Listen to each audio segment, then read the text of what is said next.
Smiley ಮದುವೆ ಆಗ್ತಿದ್ದಾಗ ಅದೇನಾಗುತ್ತೋ ಗೊತ್ತಾಗಲ್ಲಪ್ಪ. ಯಾವ hormone imbalance ಆಗುತ್ತೋ ಗೊತ್ತಾಗಲ್ಲ.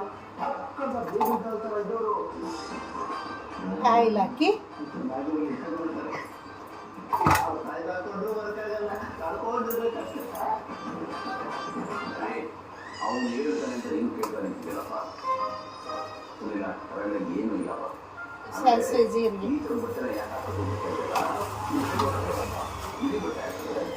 ನಾವು ಮನಸ್ಸು ಶುಭ್ರವಾಗಿದೆ, ಇದೊಂದು ಸಂಕೇತ.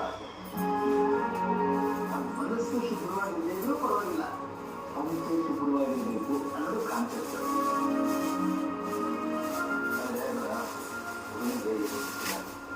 ಕರಿಬೇವು, ಒಂದಷ್ಟು ಟಿಪ್ಸ್ ಕೊಡ್ಬೋದು. ಹಸಿಮೆಣಸಿನ್ಕಾಯಿ, ತುಂಬಾ ದಿವಸ ಕಳೆದಿದ್ದು ಈರುಳ್ಳಿ, ಟೊಮೊಟೊ. ಅಕ್ಕಿಯನ್ನು ತುಂಬಾ ಚೆನ್ನಾಗಿ ಹ್ಯಾಂಡಲ್ ಮಾಡಿದ್ದಾರೆ.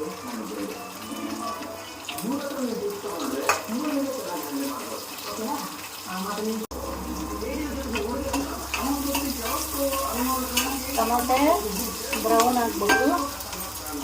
ಟೊಮೊಟೊ ಬ್ರೌನ್ ಆದಮೇಲೆ ಹೆಚ್ಚಿರೋ ಆಲೂಗಡ್ಡೆ, ಇವು ನುಗ್ಗಿಕಾಯಿ ಇವನ್ನ ಹಾಕಿ ಅರಿಶಿನ ಪುಡಿ, ಸೊಪ್ಪು ಹಾಕಿ ರೋಸ್ಟ್ ಮಾಡಿ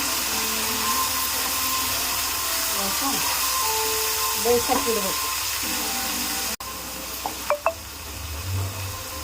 ಅರಿಶಿನ ಪುಡಿ,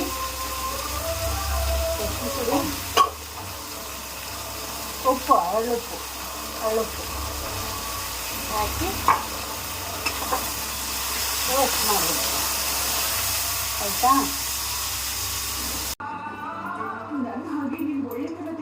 ಆಯ್ತು, ಎಲ್ಲ ಕುದ್ದಿದೆ. ಖಾರ ಪುಡಿ ಹಾಕಿ ಎಷ್ಟು ಬೇಕಷ್ಟು ಖಾರ ಪುಡಿ ಹಾಕಿ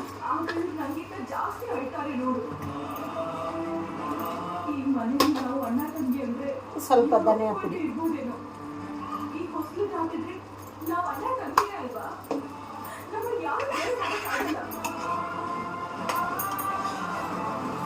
ಆಯ್ತು.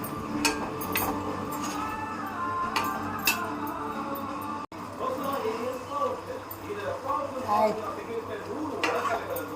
ಹಾಲು, ಇದು ನುಗ್ಗಿಕಾಯಿ ಕರಿ ರೆಡಿ ಟು ಸರ್ವಿಂಗ್. ಈಗ ರೊಟ್ಟಿ ಒಳಗೆ, ರೈಸ್ ಒಳಗೆ, ಯಾವುದ್ರೊಳಗಾದ್ರೂ ತಿನ್ಬೋದು, ಎದರಲ್ಲಾದರೂ ಹಾಕ್ಕೊಂಡು ತಿನ್ಬೋದು. ಕರಿ ರೆಡಿ.